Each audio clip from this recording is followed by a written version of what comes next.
Digitizing checks and audits can be really low-hanging fruit to develop a connected workforce. Today, I'm going to show you how a 5S audit has been digitized in Zaptic. I can see on my to-do list that there's actually an ongoing audit already. And when I open this, I can see that I've got a number of collaborators on this audit. And what you're seeing here is Zaptic's ability to have multiple people working on the same task, which for something like a 5S audit, which tends to have a lot of questions distributed across a large line, it can be really helpful to be able to divide parts of an audit and have multiple people working on it so that you can get more of it done quicker. So I'm going to continue this task and I'm going to see where they got up to. So when I open the audit, I can see the different sections that they've already completed, and I can see that they've added a lot of information already.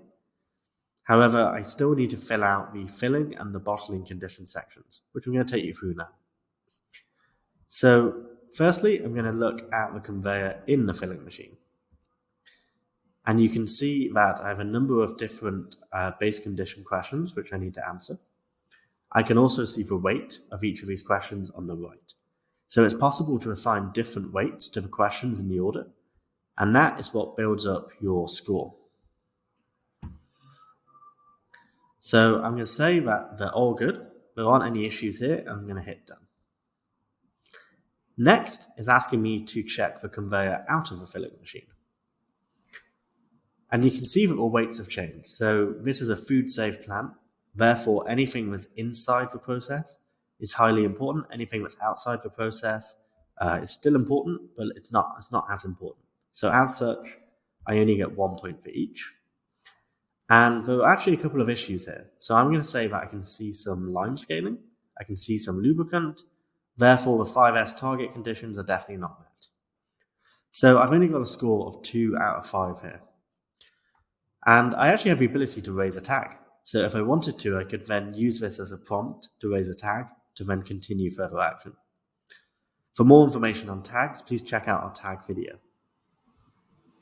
For now, I'm going to hit done, and I'm going to go back to my audit. I'm going to be guided through it step by step. So on the bottling side, I need to check the bottling grabber. And I'm going to say that if there aren't any issues here, it's all good. Finally, I'm going to fill out the questions for the palletizer, where I'm also going to say there aren't any issues. So I've now completed the audit along with my colleagues, and I can see that our hygiene score is 95%, which is pretty good. So a lot of our customers will have a minimum standard that they expect, and they'll have their own calculations on how to calculate that. But the benefit of digitizing it into Zaptic is you can then automate action from this. So for example, if your score was less than 80%, and you might decide that 80% is your minimum, then you could use that to trigger an escalation to make sure that action is taken to maintain base condition. But to complete the audit, I'm just going to hit done. That's going to immediately mark that as complete for everybody who is working on it.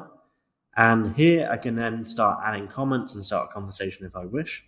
And I can also use it as a base to then start creating actions. So for example, there was an issue with the conveyor coming out of the filler. So I might simply assign an action to the shop floor. And I want you to clean the conveyor.